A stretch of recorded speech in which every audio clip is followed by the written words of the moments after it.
ai Ronaldo le Messi chung chang hen nhiều sen expectation dong ya cái chém đầu hẳn pon na anh là mani chung thang thui say lâu thế hệ pon Ronaldo cái chém le a performance itin sa Messi ai itin sa say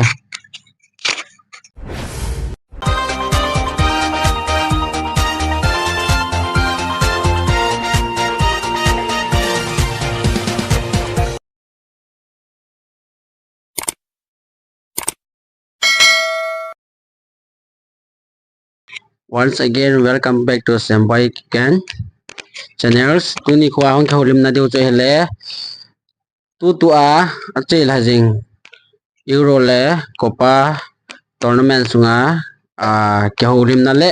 ahung hung ding semi final la prediction chung cha hong kholim na ki nei ding hin apa na pa chai na ge football lung lu do sen anangai chi ding kan te me tu a hi masapena le Euro progress men ho chung chang la koi gam chun abol hoya la koi player chu tu chung a he ki chem hoyam ti in sei pan deu hen masa penin tu a he question ti da thi do ta bang ke hong ke do to le le ni ta nang yen tu chu Euro a he koi gam min performance hoina sa chu la koi player chu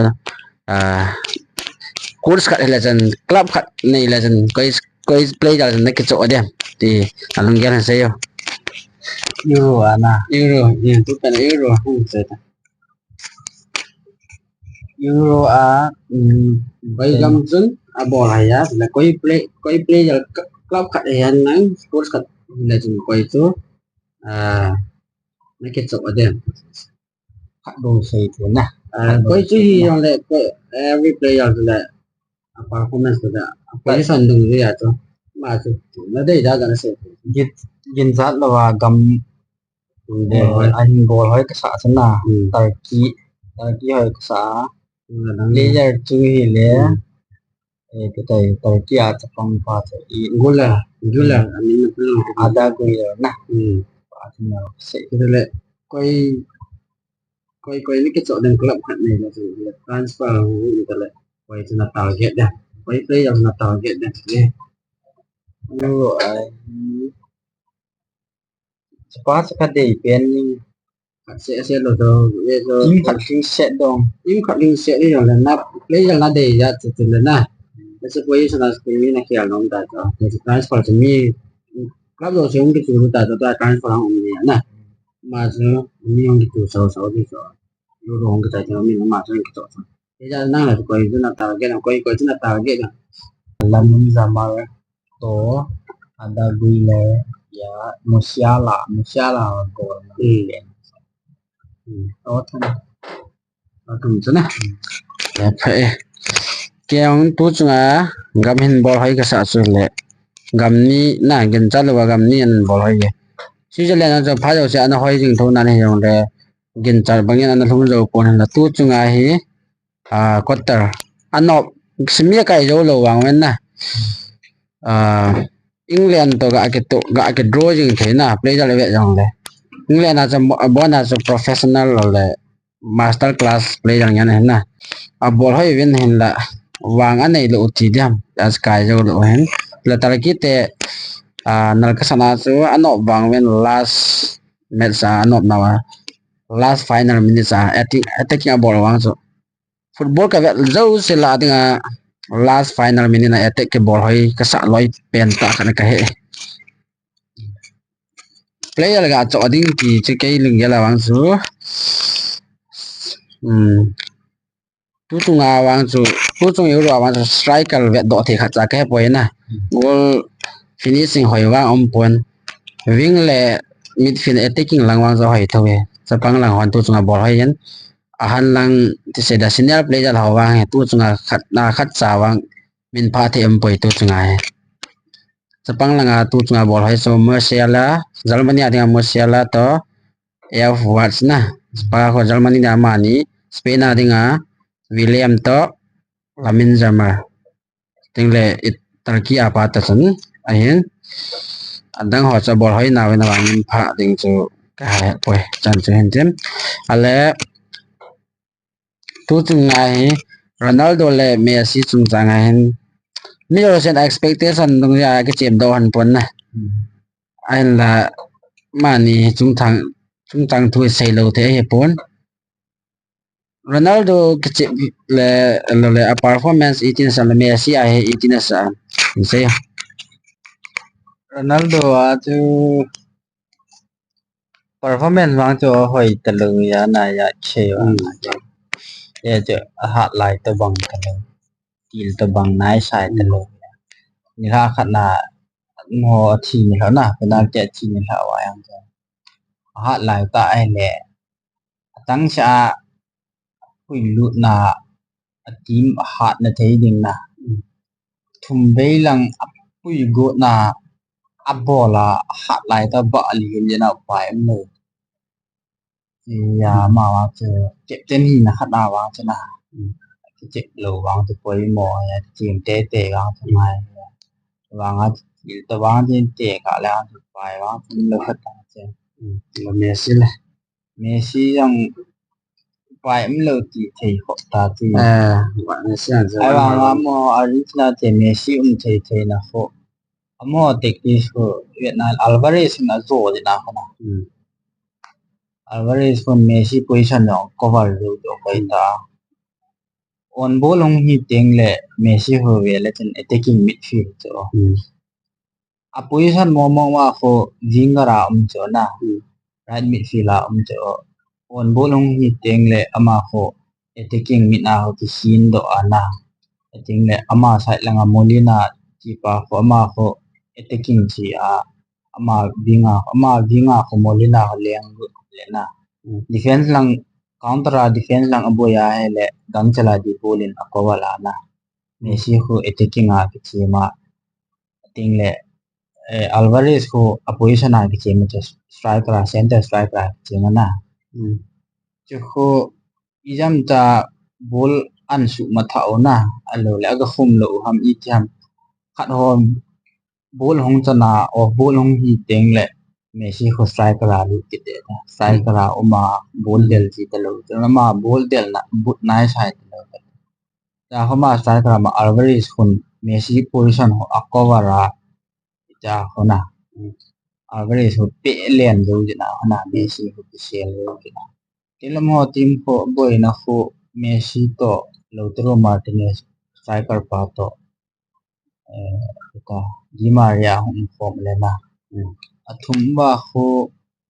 thai but lo chi hiu ti thai ta na team effect to achina ho ama ho tek tis wang ho kuch pa wang khon cho thum ho I tabang met siang cho thum ho akoi khom lo to Messi to Di Maria to Lautaro Martinez na akoi khom lo Di Maria koi dinga le thai zo ding Alvarez na akoi te long khat le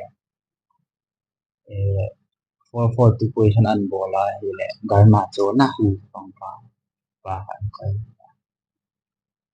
Messi ko ka tho pi jo wa na kam khat thai na ya chi se dam Portugal te khole na junior base lo senior player ngen hi wa na ki cham lung to na thei na base thei lo na mo tang son chewin Bruno Fernandes ai lo na ne yau ken selo le defender ya khum ding se bo nam ki ma chi yen en teni chung ta them kan sei le Ronaldo chu world class player ma bola dinga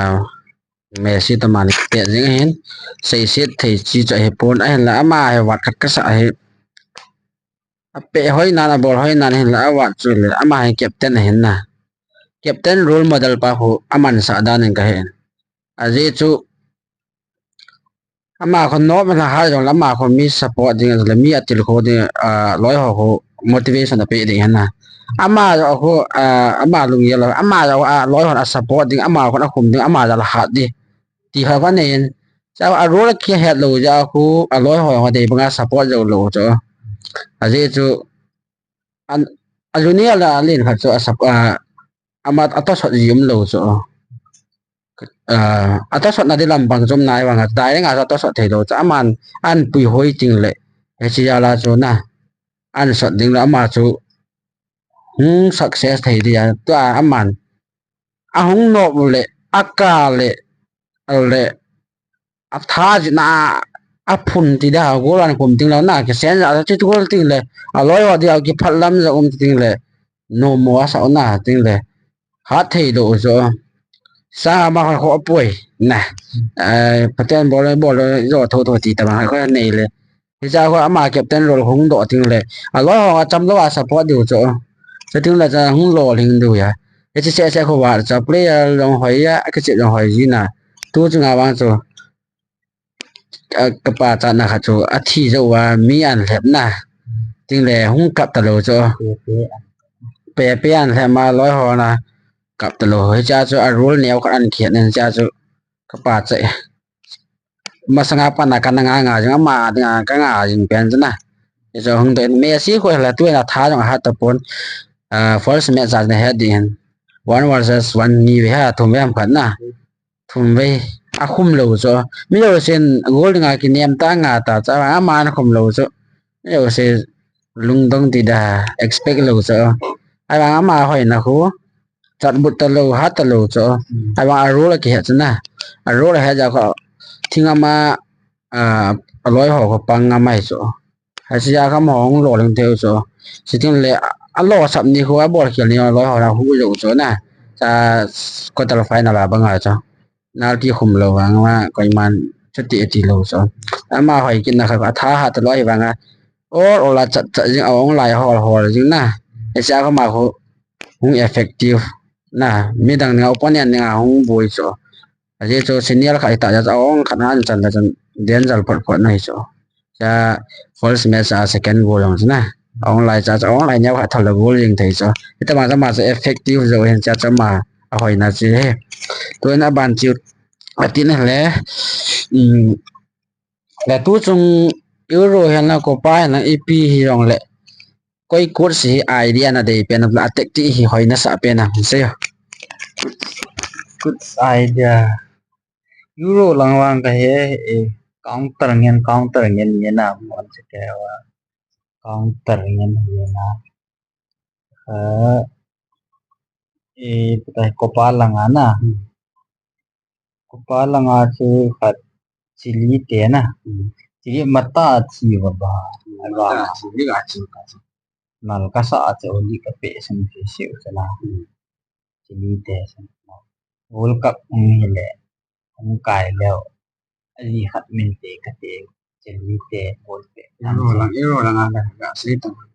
tu china tu yang ka da euro lang hawang ya che ya spin te na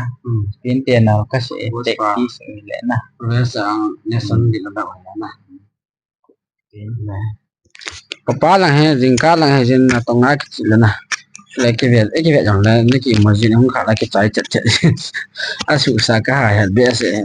euro lang lang tu ti ma ki ve lo ai ba nga so to sa break nga ki ve ji so ai am ho ai tu nga hi gam len ho he na player hoi the so ai ba nga akur so la sa mai so ya ho finishing kha sama mo dinga atin zo ja la hung ha ro he na atin do wa abang le on gola ha lo na abang le penalty ke te hung ha kha si ya bo he mo he gam ne wa wang su ti ke hoi su si je len tang pha thawin ta ki tang hoi thaw na ting le ku chung ai attacking hoi ka sa su Netherlands tang ati hoi point ta hoi wa la aga la lo wang wa na attacking na press pura attack a ball jing tho so mo play chung le China attacking ani ta ki se ma za hoi post tactic ga hoi tan Spain ta Spain wa za hoi aje su a tactic hoi za lo wa tu chung ga mo hoi gol ha kum pen jong hi ben ten le da lo wa na hat jing ke lik sunga wan khare on goal na har ben yong le atam lo goal ni goal tom goal li ti na har ben ma za hoi tel za mani ta hoi thobe a zo lo wa wana a mani ta pa yong chapang cha he na hoi thobe chen tin ting le football hi masanga to he a popular na le a popular lo na chi dan pi nang nong gel da se football hi do bang be se masanga chiti le na tham atopi pen cho Ronaldo te Messi han ye na man riel khat riel la ma khat ba na la tinga che le bo chi ka sa do ma na no ba se na bo ta hong ke cha ma ni hong cha khanin riel da tha khanin Barcelona da tha ko na tham khat dai le chi keu che khanin United azu na khanin PSG azu le tham khat dai ke le to he adai mo nga ta khanin darmia mi azu le na al nasara chi le ye pa pi le ye tin ta lo na ten le boy pen ju in la nga che football transfer hong chi sung che se a he ne nong kha na ne nong ke kha te koi hi lang di wam la Neymar hoi lại Mbappe hoi lại na Messi hoi lại na Ronaldo hoi lại Dembele hoi lang kaya bol ki ti cho pura mang ye ngai to ai Euro hong le na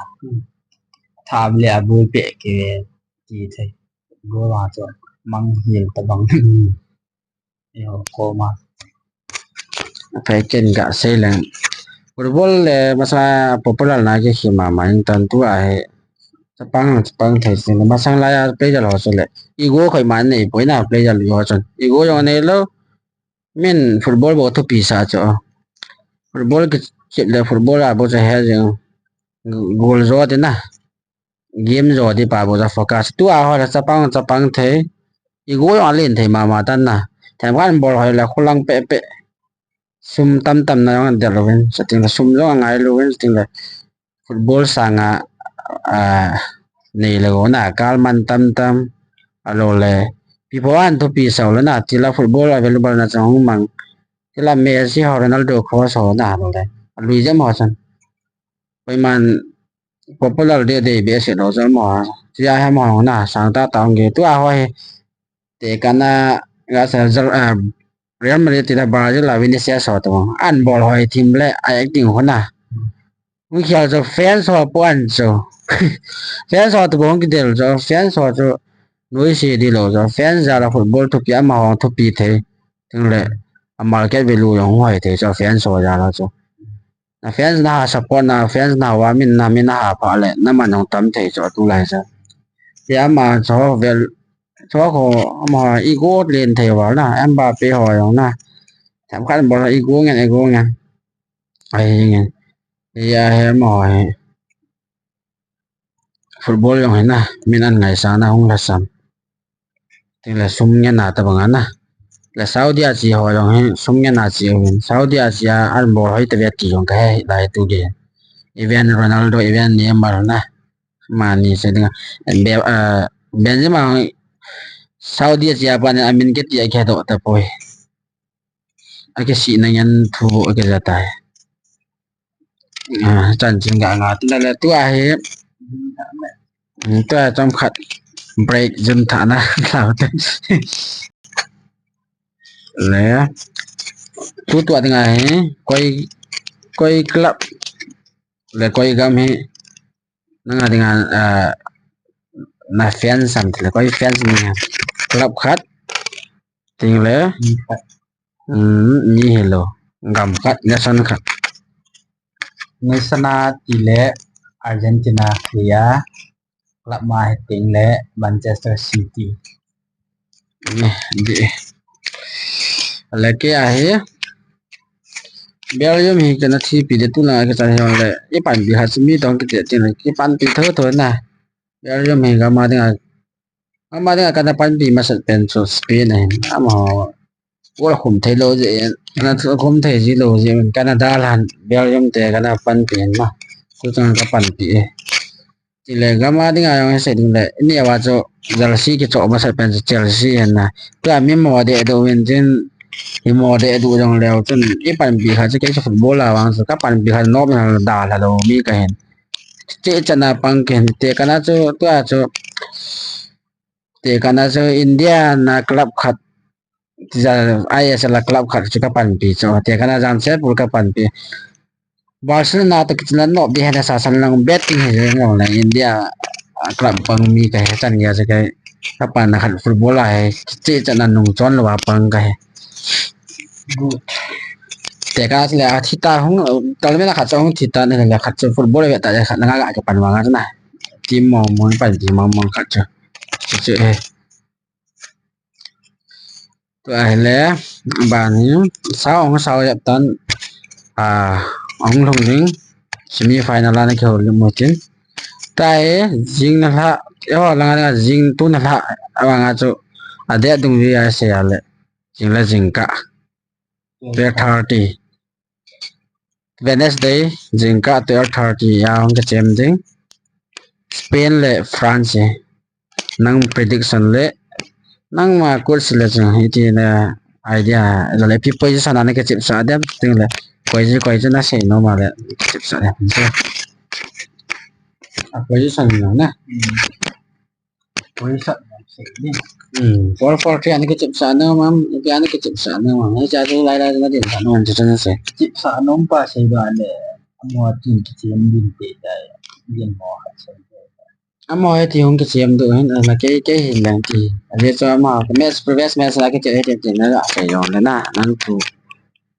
tiếng là prediction mà sẽ phải là prediction là sẽ đi mà goal mà hadin ấy prediction chỉ ra cái trái đi để cho về hoa rằng comment là prediction rằng anh bị mấy thứ này là sao lẽ Spain thế nào chỉ là coi là anh pan liền nó pan vào cho mà cho nó sao thì nó năng prediction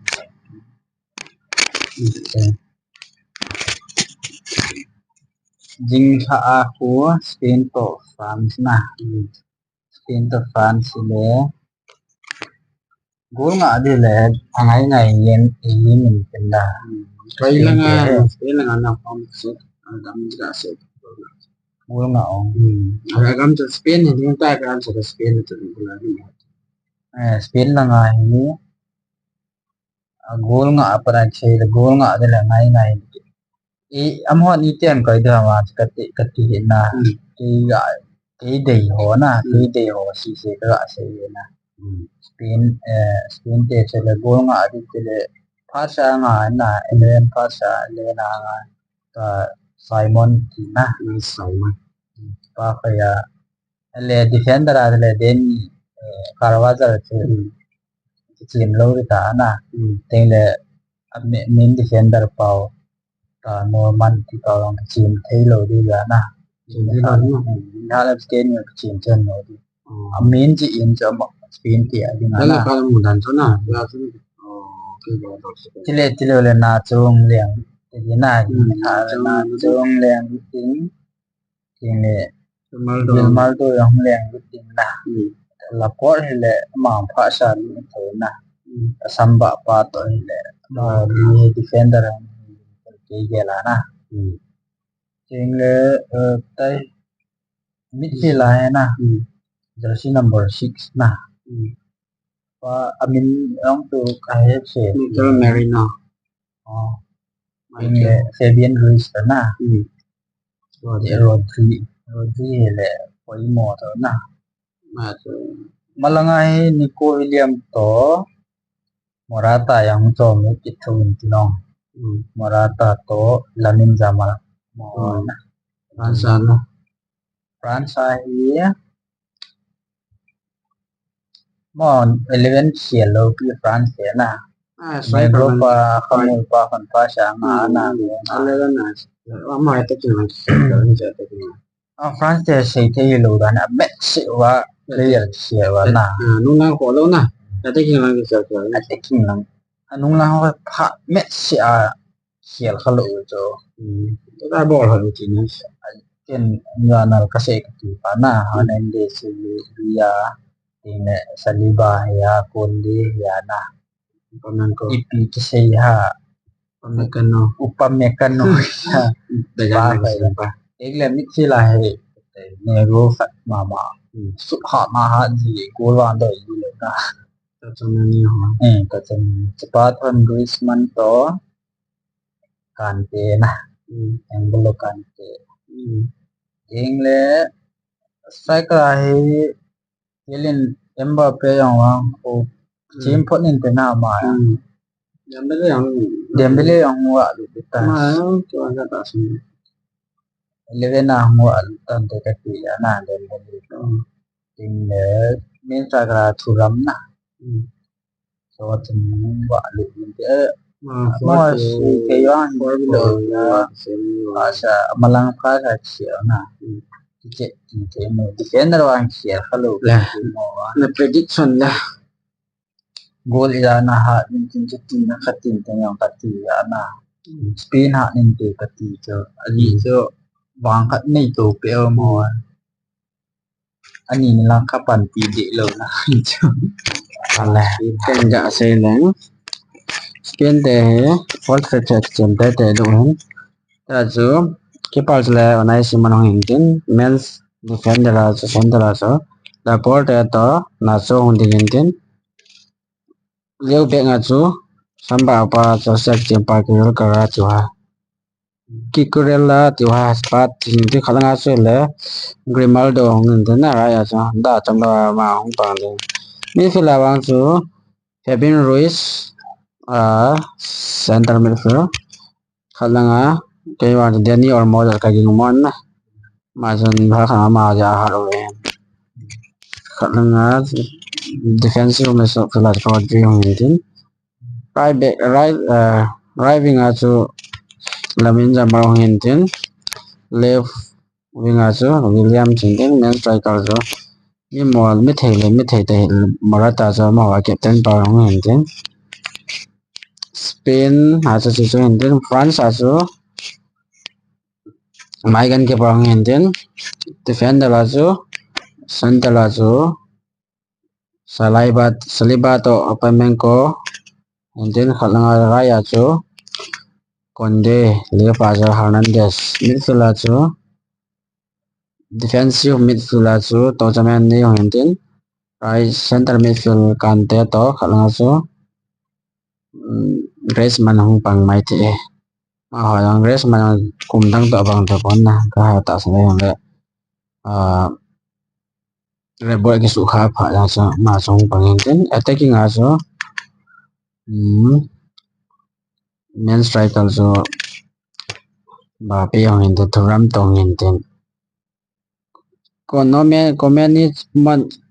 mani na World Cup ma su to khom lo pa chong hin tin na ma chong hin te first la prediction hi le prediction hi ke ya la hi hat chat chu se ha satan je jo khatlang lang defense hoi khatlang lang attacking hoi ai ja chu extra time bang pe ding aging mon na to la chi le extra time penalty abang wang an ve tiu wang a hi khate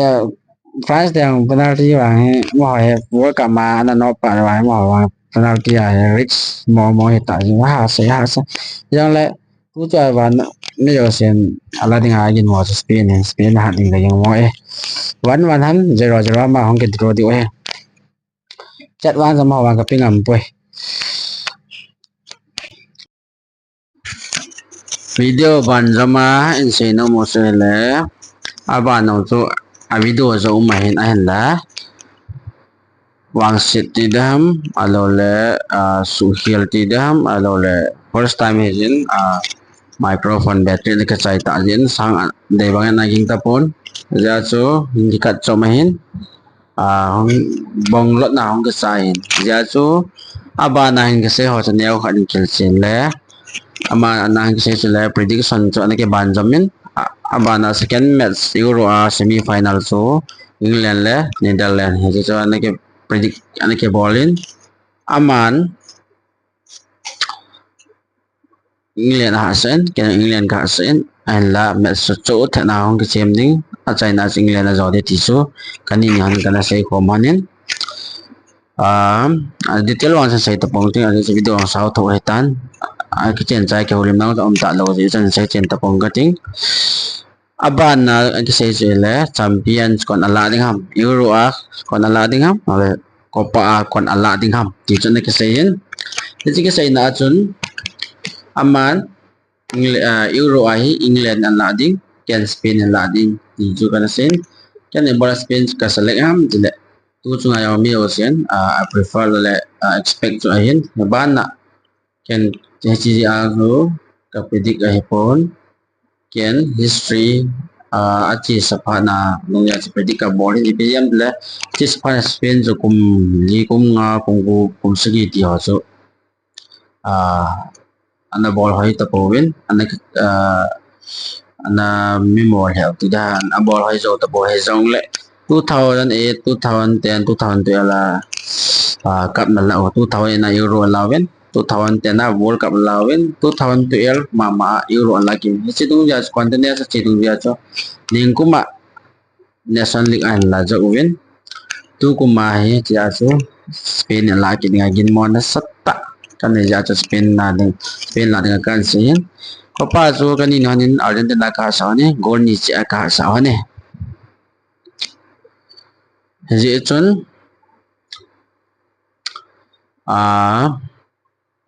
abana se la cookies sai ti sungai football hi khang to betting am alo le ti se da tu hung ki nem dam lo le chal be dam lo le hung ki su ding am ti su ong ke sen ko ma sang player sang ta te chem do ne wen o se mi le ne hin thong ko sem me o thong sem hen ting le tu a hung khang tha ki ne pium ta golang Silent thang lot jam Mumbai tu Mumbai ke sem mai attacking langa ke sem hen aba na khai mi thang long dim mai tu pe na Punjab ma ke sem right back ke sem hen chính lệ mang lên thang mai midfield Punjab ma ke sem he tu ta moi hong khang lên ding lệ hong ke pan til lệ lo lên na sang ta hen nei ding ma ko wa ki ne pium ta he ve để cho mà họ ra lên đó trên thằng vợ viên khang to là ông cái xe na sun phái sung là galet tol này gì vậy sun aman phái sung trả lại cái xe thấy tập platform đâu chỉ là một phái sung am gì sun giờ thả sam lên tan cái này tin ba na gam sung ayong ta mga so ball pe na nó là football tournament sport thì họ ôm tạ lô đi chắc xuống khá khi niệm này trong họ đã tiến cái trong chúng ta bằng zone cái bằng chúng phải sung diễn bằng cái xây nồng bốn ở phải sung chỉ là mấy là họ tâm rồi mà cái sẽ lấy âm họ là platform hỏi hỏi diễn họ thì bằng zone khá là nhiều thì bằng zone ở phát trong này mà nằm sung phong biểu thì bằng cái này thì bằng zone hai bên sẽ phôi thì cái sẽ tiếng lẽ ba na chu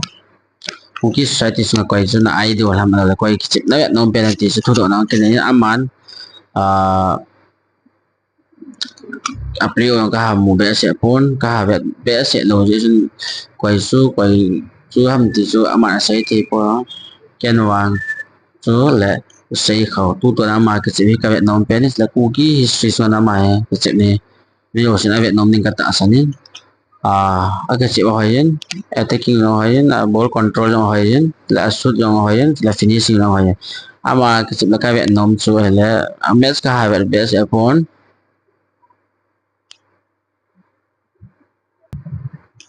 and jika mereka ka bet ka chu hele FC jalan kecil laya first season still api chu first season na still upi so final ka kaven cha cho golal na wa ne gol zo na ne zo ja po na ama ka ko na cha out throw ha nin jing le attacking ball passing cross on ke ball chase ala direct shoot a ball pass still kinung le ti da pa back kick na kin le ape teni ka Vietnam me koi po ya mo bo do pon ho Indian kam suna yo ama so kol te mo pha lo pon to ye yong te sama kin bi ta ne việc gì thì khách của kỳ sẽ này dễ mà chúng ta quả thu sẽ về ba này cái sẽ rồi lẽ tu mà sang na ini hết điều hiến All Indian dục lịch ngào cái xem đó cookie nằm xuống ăn khalo academy sáng tại này cái event lol nó sẽ amma sẽ pen rồi hệ trên lol nó sẽ nên này point dòng lệ amo mình juga cái patari le football for change amo hay sáng tại cookie nằm xuống lệ nằm xuống ăn soi hỏi event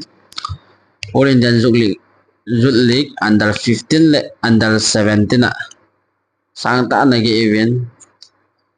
sen le under 15 so final na long jawin under 17 wang so semi final male hete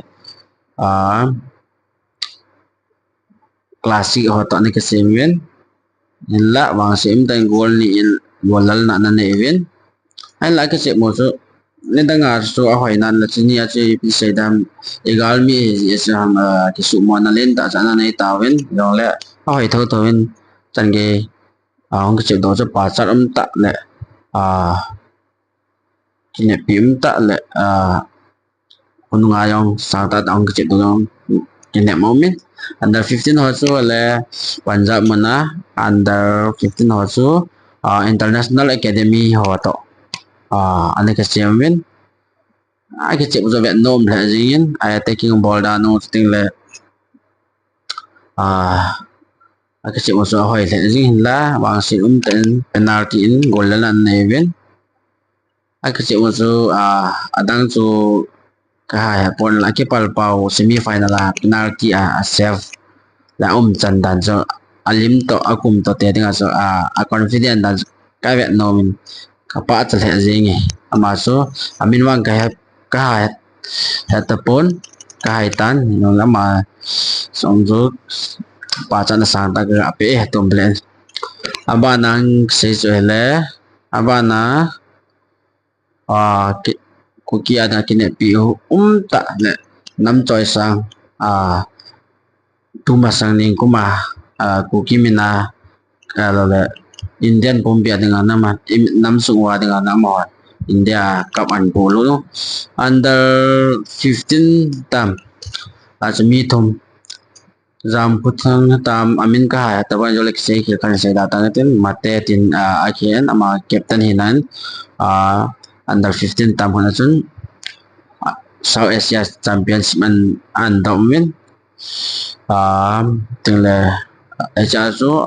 aloi pau ho uki ho khat ama yang winning goals le goal zona tinga goal cho ana khumin ki pam hen le sang tên pa chân này PV aba na chơi le under 17 là mi khat anum kinin ama so mini tam mi khatam ka ta po ama dan dam kinin aba na under 19 na manglen thang kim gen man under 19 na China most valuable player MVP of the match and moon MVP of the tournament so ahin mutan pamin la puki ada sang tan Indian minan input lu ki am ho jalin na kuki temin e had there win am ho chong 7 laman final assist khat to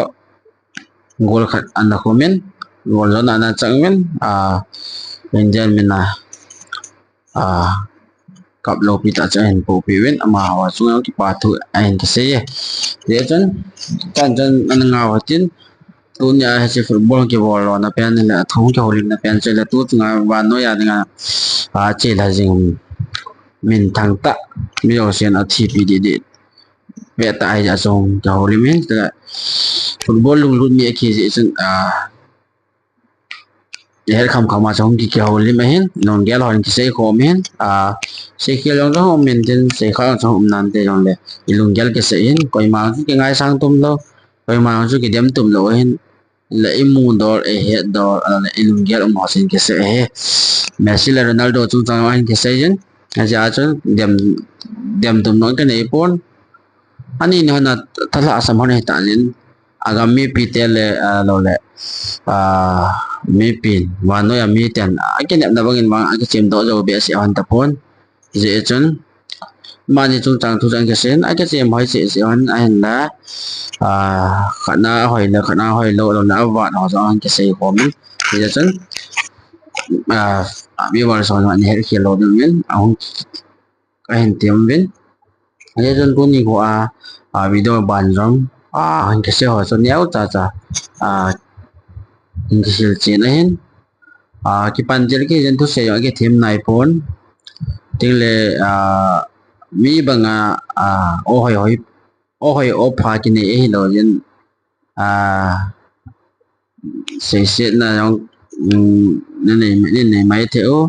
alo là nó thu xe kia thì lo thì ông xe máy theo rồi là xe số hồ bé xe phone mấy mà khiến áo hay đồ mình tin áo hay đồ mình tin thì là cái ông áo hay đồ là cái giàu hay rồi này thì áo hay gì anh cái body phone áo hay đồ anh cái body phone luôn cái là cái sẽ yên tiếng là cái cảm xúc của khán tổ bên là tiếng lệ nó này ít दिन một nếu phải ông chầu lên mấy hết để chân anh cái sẽ point tin thì apa apa China này là Euro hanang ko pa yang la koi cho semi final algal kaya koi cho final koi cho champion he jam tiong ko menanan se the ohin seting le ngam su wa football lampang jong le mabana ang khan to ba ni ni wan yal se nom no le se win la ji gen se na ha na sa hoi na sa no le se win la abana cho le ये जी prediction की बोला video wahin kasi man lo mai the etan ase so na tong kisin koi tabang prediction in bola final champion adi itu bio se tam da an sai di mai the ta laya video du ja le